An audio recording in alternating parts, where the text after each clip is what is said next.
함께 기도하겠습니다. 하나님, 주님의 완전한 사랑으로 오늘도 일어나 하루를 시작하게 하심을 감사드립니다.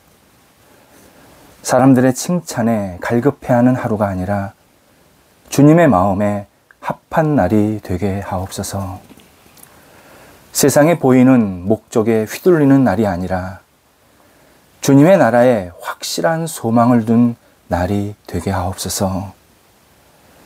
사람의 능력을 의지하는 하루가 아니라 주님의 손에 맡기는 날이 되게 하옵소서. 모든 영광과 주권이 오직 주님께 있음을 저희들이 고백합니다.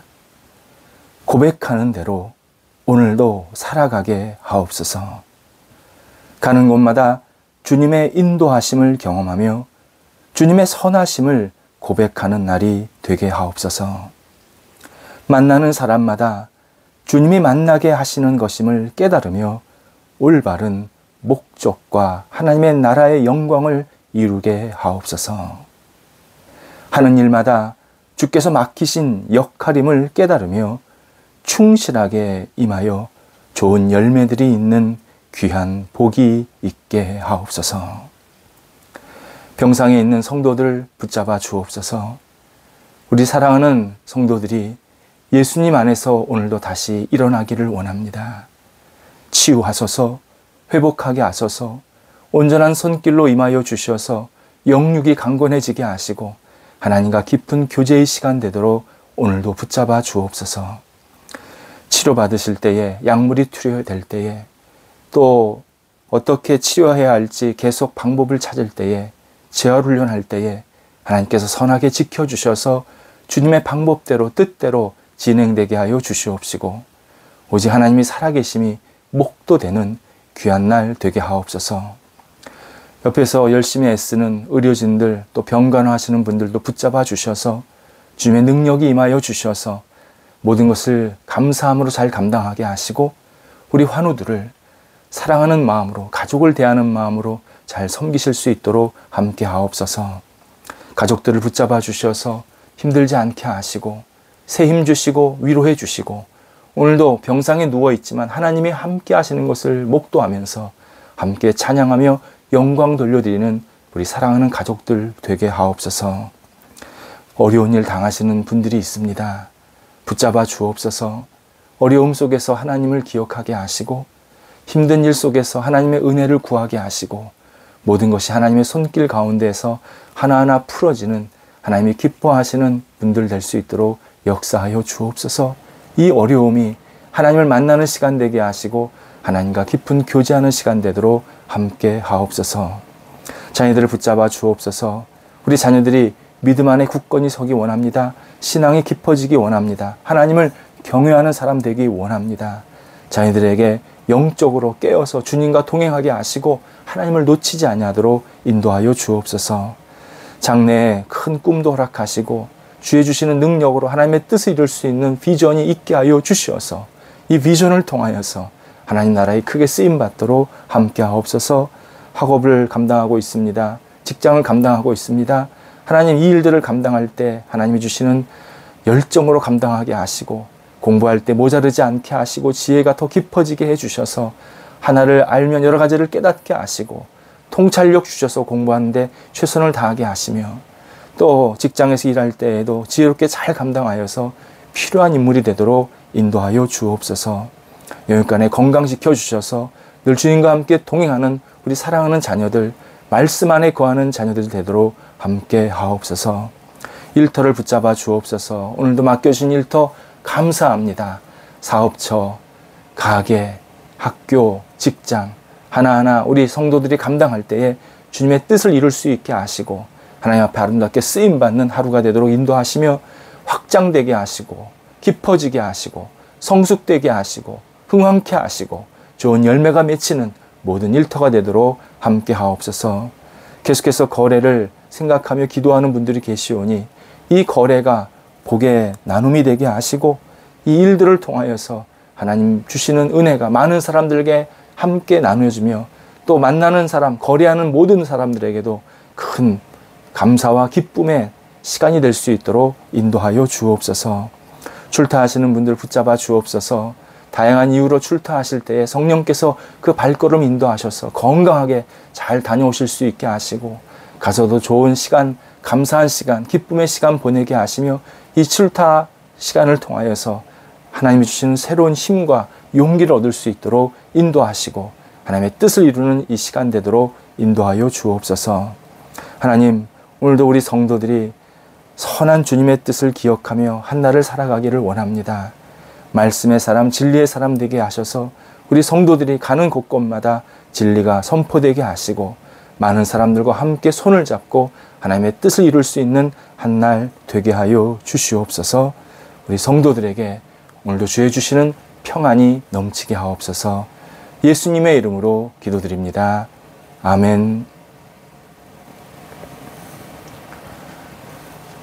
오늘 우리에게 주시는 하나님의 말씀은 신약성경 데살로니가 전서 2장 3절에서 4절까지의 말씀입니다. 데살로니가 전서 2장 3절에서 4절까지의 말씀입니다.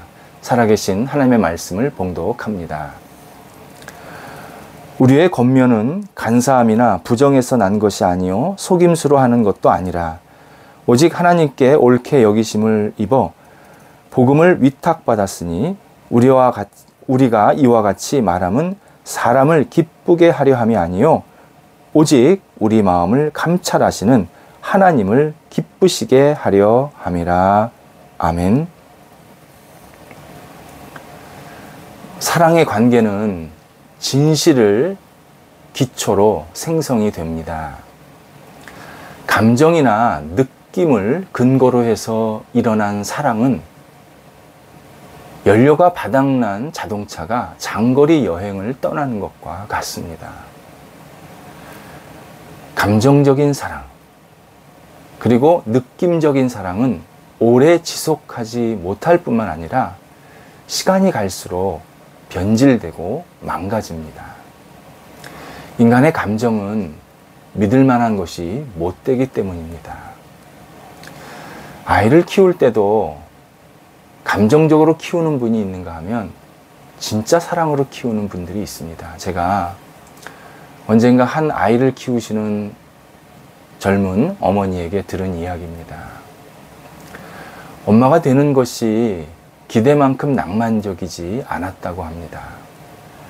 기저귀를 갈고 한밤중에 일어나서 우유를 먹이고 종일 뒤치다꺼리하는 자신을 보면서 참 재미없는 일을 하고 있다. 내가 직장에서 일을 했으면 이거보다 훨씬 더 생산적인 일을 했을 텐데 라는 생각이 들었다고 합니다. 그러면서 어느 날 나는 아이를 키울 자격이 있는가? 아이를 키우고 있는 것이 이게 지금 내가 할 일이 맞는가? 아이를 사랑하는 마음이 그래 깊지가 않은데 그냥 이렇게 의무감으로 키우는 것, 그냥 어떻게 형식적으로 그냥 아이가 빨리 자라기를 바라는 것, 그런 마음이 있는데 이게 맞는 마음일까? 이런 죄책감이 계속 들었다고 합니다. 이분은 지금 아이를 감정적으로 키워서 그렇습니다. 감정으로 아이를 키우면 엄마의 기분에 따라서 아이도 들쑥날쑥합니다. 공기청정기가 나쁜 공기를 순화시키듯 아이를 하나님의 선물로 받아들여 키우면 우리의 감정은 한 번 더 순화가 됩니다. 아이를 보면서 내 아들, 내 딸이라고 말하지 마시고 아이를 보면서 하나님이 주신 선물이구나. 하나님께서 나한테 잠깐 맡기신 선물이구나. 이 사실을 깊이 깨달으면 의무적이나 도의적으로 아이를 키우지 않게 됩니다. 하나님께서 내게 이 소중한 선물을 맡기셨기 때문에 진심 어린 사랑을 가지면서 그를 잘 양육하게 됩니다. 그렇다면 나의 사랑의 지수는 얼마나 될까? 우리가 다 진실한 사랑의 지수가 높아야 되는데 그게 얼마나 될까? 본문에서 그 지수를 파악할 수 있는 기준을 알려주십니다. 바울이 사람을 만날 때마다 그리고 대할 때 이렇게 신앙생활을 하셔야 합니다. 또 이렇게 믿어야 합니다. 우리가 믿는 예수 그리스도는 이런 분입니다. 라는 아주 신앙적 권면을 자주 행하게 됩니다. 이때 바울은 오늘 본문에서 뭐라 그러냐면 간사함, 부정, 속임수로 하지 않았다라고 분명하게 고백합니다. 간사함이란 상대방을 이용해서 내 욕심, 내가 필요한 것을 채우려는 말과 행동을 말합니다. 부정이란 잘못되라고 하는 말, 그리고 굉장히 이렇게 사람을 힘 빠지게 하는 말, 에너지를 축내게 하는 말, 이런 말을 안 했다는 겁니다. 속임수는 실제로는 그렇게 하면 안 되는데 그렇게 하라고 약간 이중적이고 포장하는 말, 그것을 안 했다는 겁니다. 4절에서 자신은 오직 하나님께서 기쁘신 일임을 확신하면서 권면받는 사람이 복음 안에서 올바르게 살도록, 또 그가 하나님의 영광으로 살게 하도록 진심 어린 권면을 했다라고 우리들에게 알려줍니다. 바울은 타인이 정말 잘 되라고 사랑하는 마음으로 권면합니다. 따라서 우리는 상대방이 올바른 길을 갈 수 있도록, 또 올바른 행동을 할 수 있도록 자주 격려해야 합니다. 그 가운데 예수 그리스도를 믿으라는 권면도 당연히 포함되어 있습니다. 이것이 사랑으로 사람을 대하는 모습의 본질입니다. 요즘 청소년들 사이에서 이런 일들이 종종 있습니다. 어떤 아이가 친구에게 혹시 우리 부모님에게 너한테 전화 와서 너 어제 우리 아이랑 같이 있었니? 라고 물어보면 같이 있었다고 말해줘. 그렇게 얘기하는 겁니다. 원래 다른 사람과 늦게까지 있었는데 부모님이 그 친구를 별로 안 좋아해서 너랑 있었다고 했어. 라고 말했다는 겁니다. 이때 친구가 자기 친구를 위해서 그의 부모에게 거짓말을 했다면 이것은 사랑의 관계가 아닙니다. 사람은 절대 옳지 않은 일을 시키거나 기뻐하는 것을 사랑으로 받아들이면 안 됩니다. 내가 만약 다른 사람을 옳지 않은 길로 가도록 부추기고 그리고 또 그런 행동을 계속하고 있다면 내 영에는 지금 빨간 경고등이 켜진 상태입니다. 성경에서는 다른 사람을 사랑할 때 절대 다른 사람을 위해서 거짓말한다거나 또는 잘못된 길로 가도록 그냥 놔둔다고 말씀하시는 부분이 하나도 없습니다. 고린도전서 8장 1절에서는 사랑은 덕을 세운다. 덕을 세운다. 그렇게 말씀하시고 요한일서 2장 10절에서는 형제를 사랑하는 자는 자기 속에 거리낌이 없다라고 말씀하십니다. 내가 형제를, 내 이웃을, 내 자매를 사랑한다고 할 때 내 안에 거리낌이 없어야 합니다. 부정직이 없어야 합니다. 그냥 있는 그대로 상대방을 사랑하고 존중해 줘야 합니다. 그러면 당연히 다른 사람에게도 그 사람을 다른 사람에게 말할 때도 똑같은 그러한 생각으로 말할 수밖에 없습니다. 나는 상대방이 지금 옳은 일을 하도록 계속 독려하고 있는가? 이 질문을 우리는 사랑하려고 하면 할수록 계속 해야 합니다. 동시에 나는 옳게 처리한 일을 진짜 박수를 쳐주고 있는가?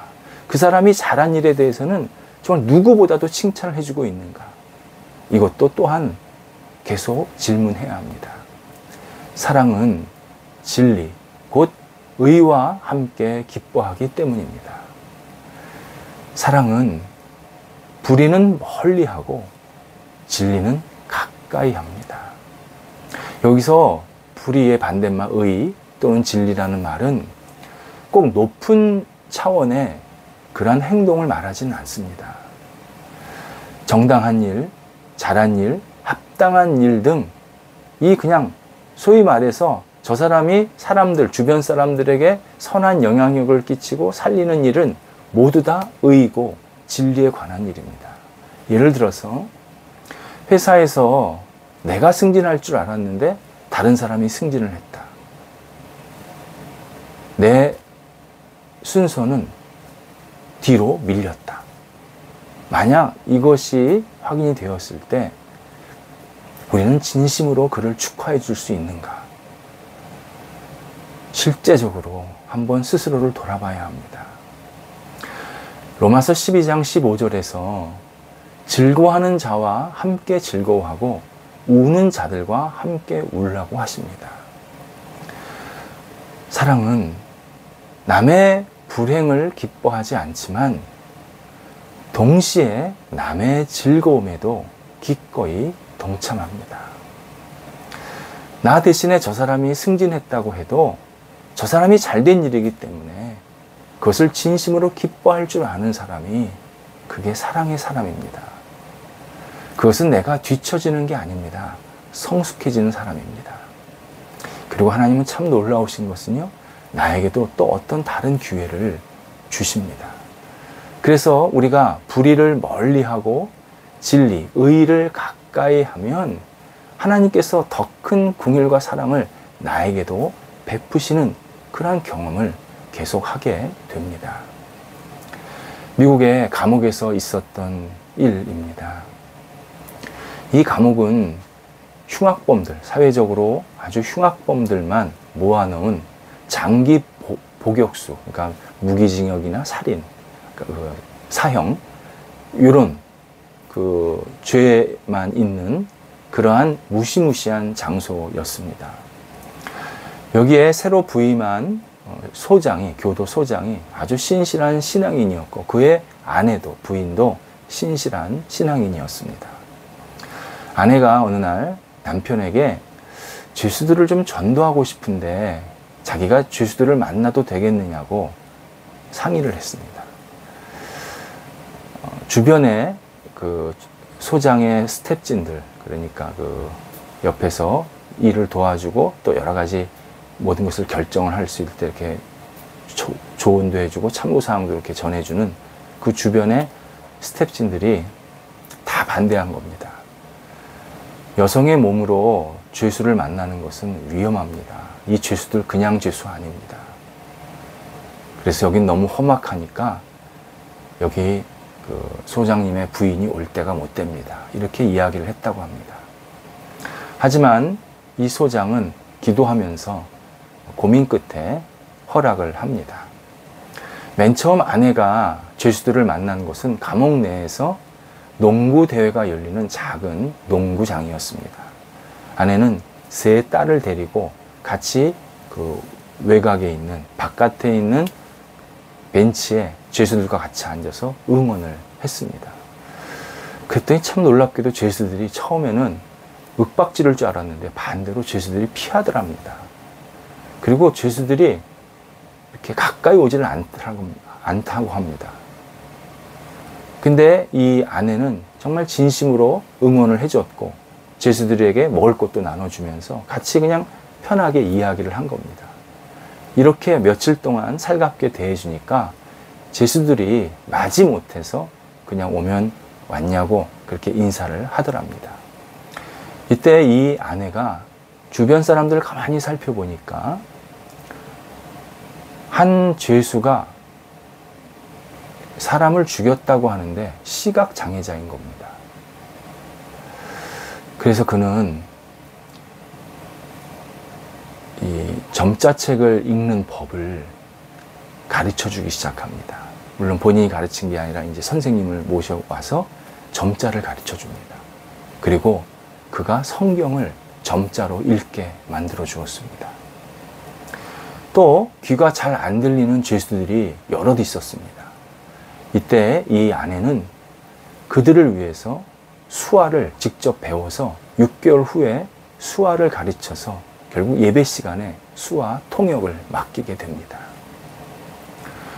그렇게 남편이 소장으로 있던 10년 동안에 그녀는 한결같은 마음으로 죄수들을 돌보았고 결국 죄수들의 마음이 부드러워지고 실질적인 변화가 일어났습니다. 그러던 어느 날 아침 감옥을 방문하기로 한 아내가 도착하지 않는 겁니다. 남편은 연락을 했지만 연락도 안 되고 집에도 없고 이게 무슨 일인지 계속 확인하다가 얼마 있다가 병원에서 전화가 옵니다. 아내가 자동차 사고를 당해서 세상을 떠났다고 하는 내용입니다. 시신은 자신의 사택, 그 소장의 사택이 있었는데 그 사택에서 3일 동안 장례를 치르게 되었습니다. 이때 죄수들이 밤새 잠을 자지 않고 자기들의 그 방, 감옥 문 앞에서 계속 우는 겁니다. 거의 모든 죄수들이 그 방문 앞에서 밤새 우는 겁니다. 잠을 자지 않습니다. 누구도 말은 하지 않았습니다. 그런데 그냥 계속 울었습니다. 다음날 아침 담당 교도관이 여러분 알겠습니다. 오늘 저녁까지는 꼭 돌아와야 합니다. 여러분이 돌아올 것을 믿습니다. 그러면서 그 죄수들을 교도소장의 사택에 있는 죽은 소장의 아내에게 조문을 가게 합니다. 그들은 사회적인 흉악범이었습니다. 그런데 누구의 감시도 없이 걸어서 그녀가 누워있는 곳에 가서 소장인 남편을 위로하고 아이들을 안아주면서 조문을 마치고 한 사람도 빠짐없이 모두 돌아왔다고 합니다. 사랑은 사람을 변화시킵니다. 어떤 사람은 제가 열심히 사랑했는데 변화가 안 돼요 라고 말합니다. 진짜 사랑을 하지 않아서 그렇습니다. 우리는 다시 한번 물어야 합니다. 나는 진심으로 상대방이 진리 안에서 잘 사는 것을 기뻐하고 있는가? 그래서 진리의 권면을 하고 있는가? 불의는 멀리하고 상대방이 잘못되는 것은 멀리하고 정말 상대방이 진리 안에서 잘 사는 그런 진리를 가까이 하는 그런 마음으로 상대방을 대하고 있는가? 이것을 다시 한번 진지하게 돌아봐야 합니다. 예수님도 우리를 이렇게 사랑하셨습니다. 눈 멀고 귀 먹고 마음이 비뚤어진, 우리의 생각이 비뚤어진 그러한 상태에서 우리는 당신을 보지 않았고 당신의 말씀을 듣지 않았고 당신을 무시하는 삶을 너무 많이 살았습니다. 그런데 예수님이 그런 것을 다 하시면서도 우리를 사랑하시면서 십자가의 사랑으로 섬겨주셨습니다. 우리가 주님을 믿고 따르게 하기 위함입니다. 우리도 그런 사랑을 하라고 지금 우리에게 독려하고 계십니다. 잘못된 길로 가는 것을 방치하는 태도는 사랑이 아닙니다. 불의를 행하는 사람을 미워하거나 방치하는 일은 세상 누구도 다 합니다. 그런데 불의를 멈추고 진리를 믿고 따를 수 있도록 돕는 일은 오직 그리스도인만이 할 수 있습니다. 예수 그리스도의 위대한 사랑을 우리가 받았기 때문입니다. 예수 그리스도의 그 위대한 사랑을 내가 받았기 때문에 오늘도 우리는 불의를 멀리하고 진리는 가까이 하면서 내가 대하는 사람들에게도 똑같이 불의는 거부하게 만들고 진리는 더 가까이 만들게 하면서 손을 잡고 하나님 앞에서 함께 살아가는 것, 이것이 그리스도의 사랑을 받은 사람의 삶의 모습입니다. 기도하겠습니다. 하나님, 저희가 다른 사람을 대할 때 불의는 과감히 버리게 하시고 진리 안에서 같이 거할 수 있는 사랑의 사람으로 대하도록 인도하여 주옵소서. 하나님, 사랑한다고 하면서 불의를 방치하지 않게 하시고 진리를 멀리하지 않게 하시고 오직 예수 그리스도의 생명의 역사를 우리가 서로 채우게 해 주셔서 저희가 만나는 사람들에게 진리 안에 함께 거할 수 있게 하시고 잘못된 것은 버리게 하여 주셔서 이 땅에서 오직 하나님 나라의 백성으로 우뚝 서며 살아갈 수 있는 저희 모두가 되도록 인도하여 주옵소서. 오늘도 만나는 사람들에게 그리스도의 진리의 말씀을 나누게 하옵소서. 예수님의 이름으로 기도드립니다. 아멘.